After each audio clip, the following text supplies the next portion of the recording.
नमस्कार दोस्तों, स्वागत है आपका हमारे YouTube चैनल टारगेट पीसीएस में। दोस्तों, मैं सत्यवीर वर्मा आपके सामने भूगोल की अगली श्रृंखला के साथ प्रस्तुत हूँ। जैसा कि आपको पता है कि विश्व भूगोल की श्रृंखला चल रही थी हम लोग की, तो उसमें कई सारे देश हो गए थे। आज हम लोग मलेशिया के बारे में बात करेंगे और मलेशिया के साथ साथ जो है इंडोनेशिया के बारे में भी बात करेंगे। तो हम लोग स्टार्ट करते हैं।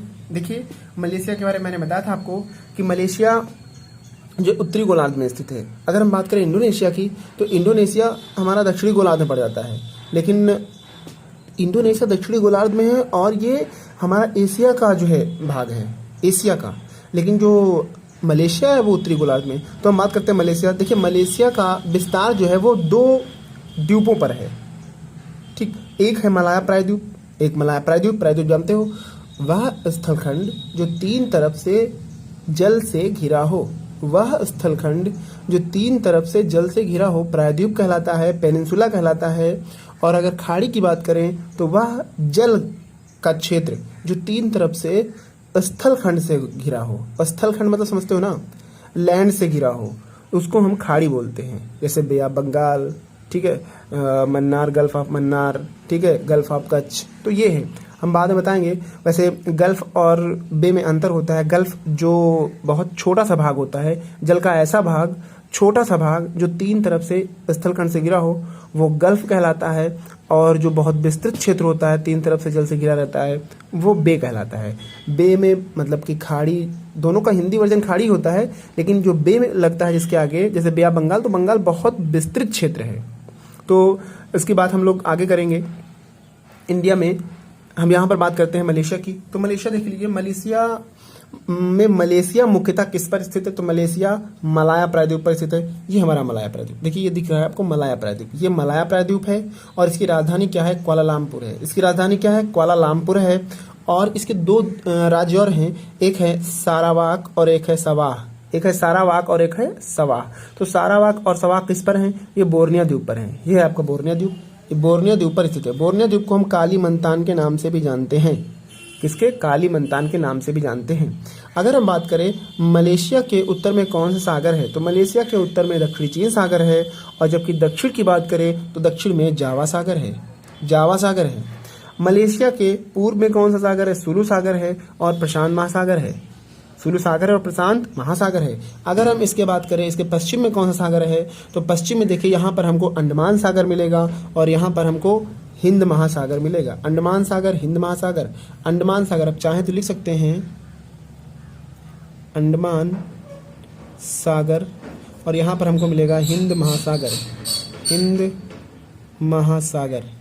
तो दोस्तों, अब इसमें कुछ जलसंधियाँ पाई जाती हैं जो इम्पोर्टेंट हैं। जैसे कि आप देख लीजिए, जो जलसंधि देखिए जी, मलक्का जलसंधि है। पूछा जाता है मलक्का जलसंधि किन दो स्थलों को अलग करता है या स्थल खंडों को डिवाइड करता है, अलग करता है, तो पार्टीशन करता है। तो देख लीजिए, यहाँ पे मलेशिया लिखा हुआ है, यहाँ पर इंडोनेशिया लिखा हुआ है। तो इसका मतलब है मलेशिया और इंडोनेशिया को अलग कौन कर रहा है? तो मलेशिया और इंडोनेशिया को अलग कर रहा है मलक्का जलसंधि। या आपसे क्वेश्चन ऐसे भी पूछ सकता है कि इंडोनेशिया के सुमात्रा द्वीप को मलेशिया या मलाया प्रायद्वीप से कौन अलग करता है? इंडोनेशिया के सुमात्रा द्वीप को मलाया प्रायद्वीप से कौन अलग करता है? तो मलक्का जलसंधि अलग करती है।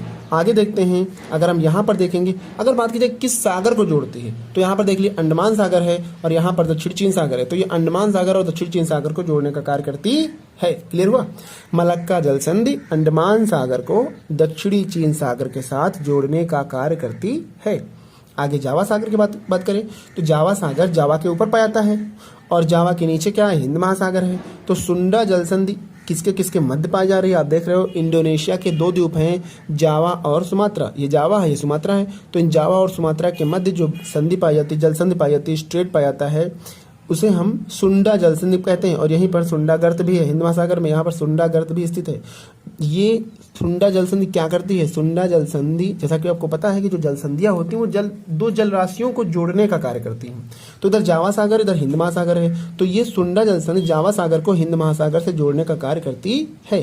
तो ये क्या है? मतलब मलेशिया और इंडोनेशिया के बारे में कुछ बातें हुई। अब हम लोग थोड़ा सा मलेशिया के बारे में बात करेंगे, उस पर इंडोनेशिया के बारे में बात करेंगे।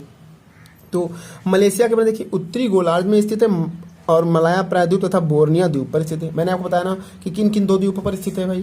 देखिए, एक तो प्रायद्वीप मलाया प्रायद्वीप पर स्थित है, दूसरा बोर्निया द्वीप पर स्थित है। क्लियर हुआ। आगे देखते हैं।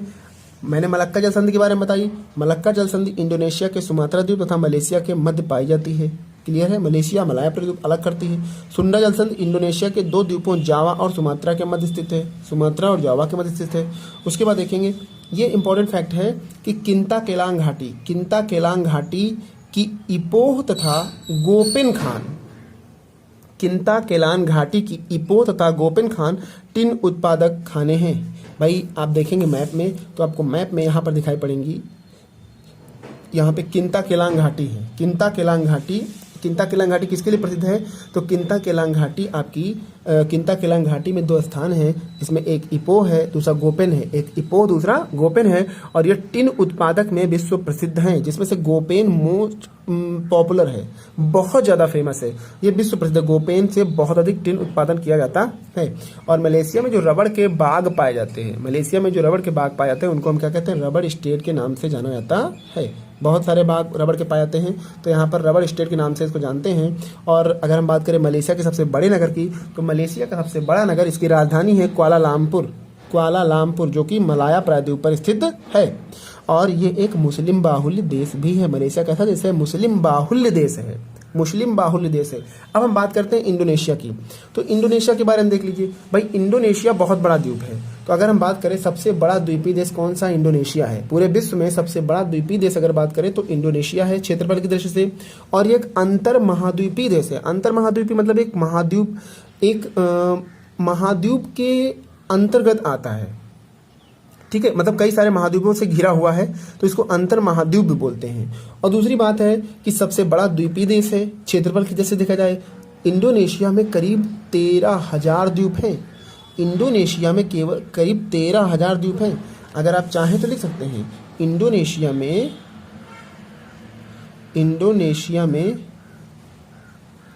कितने? 13,000 द्वीप हैं, जिसमें से 6,000 द्वीपों पर लोग निवास करते हैं। जिसमें से 6,000 द्वीपों पर क्या है? जीवन है, लोग निवास करते हैं। 6,000 द्वीपों पर लोग क्या करते हैं? निवास करते हैं। आगे हम बात करें, जो बोर्निया द्वीप पर है उस पर किसका अधिकार है? ब्रुनोई का अधिकार है। बोर्निया द्वीप है, उस पर ब्रुनोई का भी अधिकार है। यानी कि ब्रुनोई का अधिकार है, आपका मलेशिया का भी अधिकार है, और इंडोनेशिया का भी अधिकार है। आगे बात करें, इंडोनेशिया के जावा द्वीप पर जो ज्वालामुखी पर्वत पाया जाता है, जिसका नाम है क्राकाताओ। जावा द्वीप पर कौन सा पर्वत पाया जाता है? जावा द्वीप पर क्राकाताओ। क्वेश्चन पूछा गया, क्राकाताओ कहाँ पर है? तो क्राकाताओ इंडोनेशिया, या जावा दिया है तो जावा। क्राकाताओ एक ऐसा पर्वत है, तो ये ज्वालामुखी पर्वत है। क्राकाताओ एक ज्वालामुखी पर्वत है, याद रखिए। क्राकाताओ एक ज्वालामुखी पर्वत है जो कि जावा द्वीप पर स्थित है। क्राकाताओ जावा क्राकाताओ, ठीक है, याद रहेगा, जावा क्राकाताओ। ठीक है, क्राकाताओ एक ज्वालामुखी पर्वत है जो कि इंडोनेशिया द्वीप पर स्थित है, या जावा द्वीप पर स्थित है। क्लियर हुआ। इंडोनेशिया में सबसे बड़ी झील टोबा झील है। सबसे बड़ी झील कौन सी है? टोबा झील, जो कि सुमात्रा द्वीप पर स्थित है। यहाँ पर स्थित है। आप मैप में देखेंगे तो यहाँ पर आपको मिलेगी, यह है टोबो झील। टोबो या टोबा झील, टोबा झील मुख्यतः कहते हैं, टोबो लिखते हैं। टोबा झील इंडोनेशिया की सबसे बड़ी झील टोबा झील है, जो कि कहाँ पर है? सुमात्रा द्वीप पर स्थित है। इंडोनेशिया की सबसे बड़ी जो झील है वो टोबो झील है, जो कि कहाँ पर स्थित है? सुमात्रा द्वीप पर स्थित है। इंडोनेशिया ब्राजील के बाद सर्वाधिक जैव विविधता वाला देश है। सर्वाधिक जैव विविधता वाला देश है। देखिए, सर्वाधिक जैव विविधता का मतलब सोचते हो ना, जैव विविधता का मतलब होता है बायोडाइवर्सिटी। यानी कि जहाँ पर बहुत अधिक मात्रा में वाष्पोत्सर्जन हो, जहाँ पर वेपोराइजेशन हो, जहाँ पर बहुत अधिक वर्षा हो, जहाँ पर वेपोराइजेशन ज़्यादा होगा वहाँ पर वर्षा ज़्यादा होगी। तो जो विषुवत रेखा वाला के आसपास का क्षेत्र होता है वहाँ पर वर्षा ज़्यादा होती है। तो ये लमसम इसी के आसपास के क्षेत्रों में पड़ता है, जिसके कारण यहाँ पर वर्षा बहुत अधिक होती है। और वर्षा अधिक होने के कारण क्या होता है? वर्षा अधिक होने के कारण यहाँ पर जैव विविधता भी बहुत अधिक पाई जाती है। यानी कि जिन क्षेत्रों में वर्षा अधिक होती है वहां पर जैव विविधता अधिक पाई जाएगी। और एक क्वेश्चन पूछा भी जाता है कि निम्नलिखित जीवन की सबसे अधिक संभाव्य संभावनाएं, यानी कि जीवन जीने की सबसे अधिक संभावनाएं कहां पर पाई जाएंगी, तो जहां पर प्रकाश होगा और जहां पर पानी होगा। और प्रकाश और पानी कहां मिलता है सबसे अधिक, तो प्रकाश और पानी हमको विषुवत रेखा पर ही मिलता है। जितना प्रकाश और पानी विषुवत रेखा पर मिलता है उतना प्रकाश और पानी हमको कहीं पर भी नहीं मिलता है।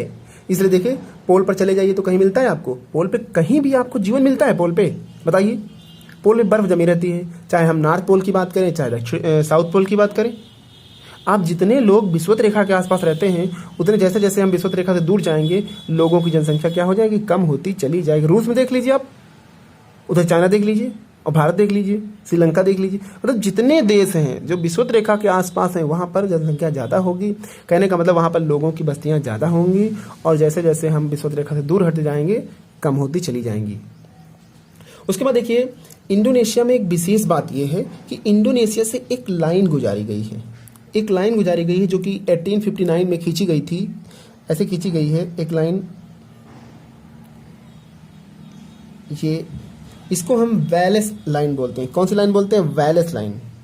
ये पूछा गया है, वेलेस लाइन। वेलेस लाइन का काम क्या है या क्यों खींची गई? तो वेलेस लाइन प्राकृतिक वनस्पति तथा पशु पक्षियों को विभाजित करने वाली रेखा है। पूछा गया है कि कौन सी लाइन प्राकृतिक वनस्पतियों तथा पशु पक्षियों को विभाजित करती है। तो वेलेस लाइन ये कहाँ पर है? तो इंडोनेशिया में है।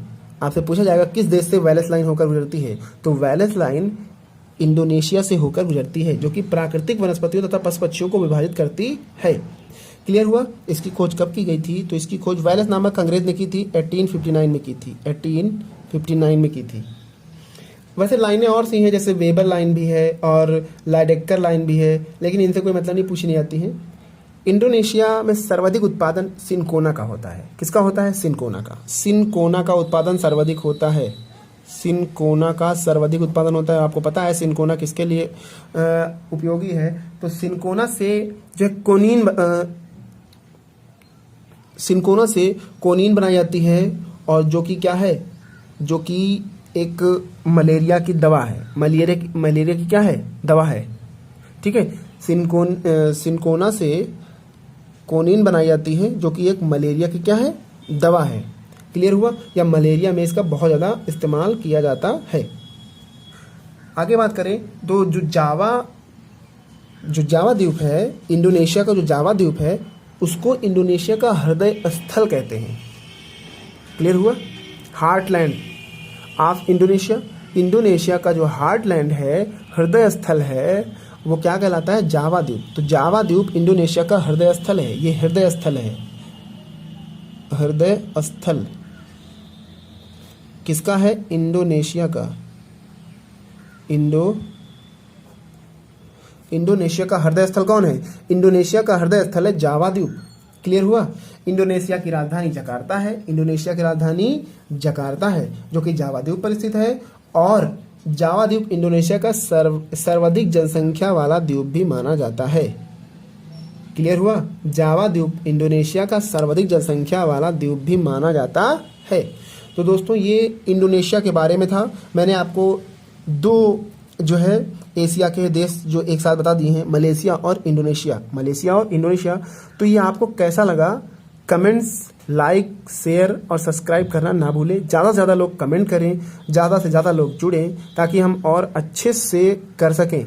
अभी हमारे पास बोर्ड नहीं है, हम व्यवस्था कर रहे हैं, जैसे बोर्ड हो जाएगा तो हम लाइव आकर बोर्ड पे भी बताएंगे। तो कोशिश करते हैं कि आपको समझ में पूरा आया होगा। तो दोस्तों कैसा लगा कमेंट करना ना भूलें। थैंक यू दोस्तों।